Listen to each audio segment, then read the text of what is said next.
भाजप नेते आणि मंत्री गणेश नाईकांना ठाकरेंच्या शिवसेनेनं मोठी ऑफर दिली आहे। उपमुख्यमंत्री एकनाथ शिंदेंविरोधात लढण्यासाठी नाईकांनी आमच्यासोबत यावं असं आवाहन संजय राऊतांनी केलंय। गेल्या काही महिन्यांपासून गणेश नाईक आणि एकनाथ शिंदेंमधला वाद टोकाला जातोय। निवडणुकीनंतरही हा राग, ही स्पर्धा कायम आहे। त्याच पार्श्वभूमीवर गणेश नाईकांना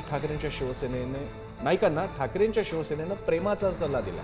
भाजपसोबत राहून नाईकांना शिंदेंविरोधात लढता येणार नाही असे संजय राऊत म्हणतात। गणेश नाईक यांना एक प्रेमाचा सल्ला आहे। भारतीय जनता पक्षात राहून तुम्हाला या प्रवृत्तीशी लढता येणार नाही, कारण या प्रवृत्तीला छुपा पाठिंबा शेवटी फडणवीस आणि अमित शहांचा आहे। भारतीय जनता पक्षाबरोबर राहून तुमची ही लढाई ही टोकाला जाणार नाही। त्याच्यामुळे गणेश नाईक यांनी पुन्हा स्वगृही यावं, शिवसेनेत यावं आणि या लढाईचे रणशिंग फुंकावं। विजय गणेश नाईकांचाच होईल। एकीकडे मंत्री गणेश नाईक आणि उपमुख्यमंत्री एकनाथ शिंदेंमध्ये ही चांगली जुंपली आहे। अशातच आता शिवसेना आमदार निलेश राणेंचा मंत्री गणेश नाईकांना टोला आलेला आहे। वन जर का राहिलीच नाही तर वनमंत्री काय कामाचे असा प्रश्न निलेश राणेंनी उपस्थित केलाय।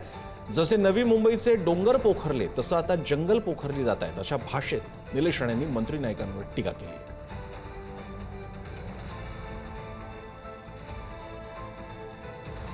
निलेश राणे म्हणतात, मोठ्या प्रमाणात जंगलतोड सुरू आहे, त्यामुळे जनावरांना त्रास होतोय आणि अशा परिस्थितीत कोकणातल्या शेतकऱ्यांनी शेती जवळपास या जनावरांच्या त्रासामुळे सोडलेली आहे।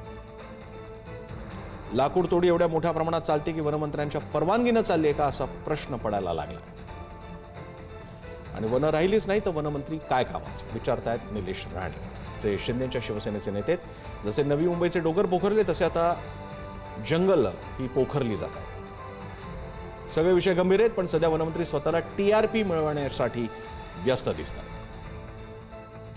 सुशांत सावंत आपले प्रतिनिधी आपल्या सोबत आहेत। सुशांत, कशा प्रकारे बघायचं, दोन नेत्यांमधला हा वाद आहे, दोन पक्षांमधला वाद आहे। आता गणेश नाईकांना उत्तर द्यायला तिकडे एकनाथ शिंदेंच्या ऐवजी थेट निलेश राणे उतरलेले आहेत। काय चाललंय, किती मोठा होऊ शकतो हा प्रकार?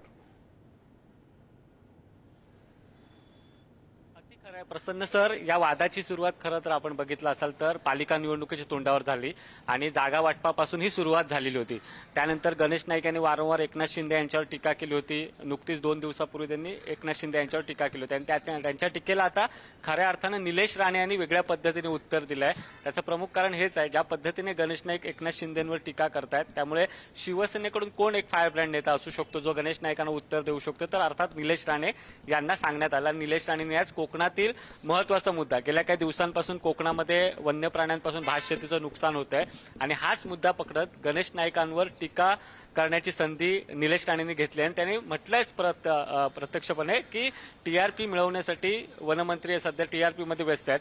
अर्थात आपण जर बघितलं असेल तर निलेश राणे यांची टीका त्यांच्या जिव्हारी लागणारीच आहे। मात्र ज्या पद्धतीने गेल्या काही दिवसांपासून संघर्ष सुरू आहे, एकनाथ शिंदे विरुद्ध गणेश नाईक विरुद्ध एकनाथ शिंदे यांचे चिरंजीव आपण जर बघितलं असेल तर श्रीकांत शिंदे, आता श्रीकांत शिंदे यांनी देखील काल गणेश नाईक यांच्यावर टीका केली होती। ते म्हणाले होते की पुढच्या निवडणुकीत काय ते उत्तर आम्ही त्यांच्या मुलाला आणि त्यांना देऊ।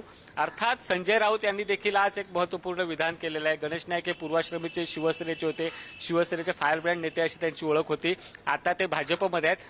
संजय राऊत यांनी त्यांना ऑफर दिली आहे की तुम्ही आता पुन्हा स्वगृही परता एकनाथ शिंदेचा पराभव करा। अर्थातच हे राजकारण खूप तापणार आहे, कारण हे राजकारण फक्त महाराष्ट्रापुरतं नाहीये तर मुळात ठाणे जो एकनाथ शिंदेचा बालेकिल्ला आहे, त्या बालेकिल्ल्यात गेल्या काही दिवसांपासून गणेश नाईक सुशांत, बघावं लागेल आता काय होतंय। हा प्रेमाचा सल्ला ऐकणार का गणेश नाईक? धन्यवाद।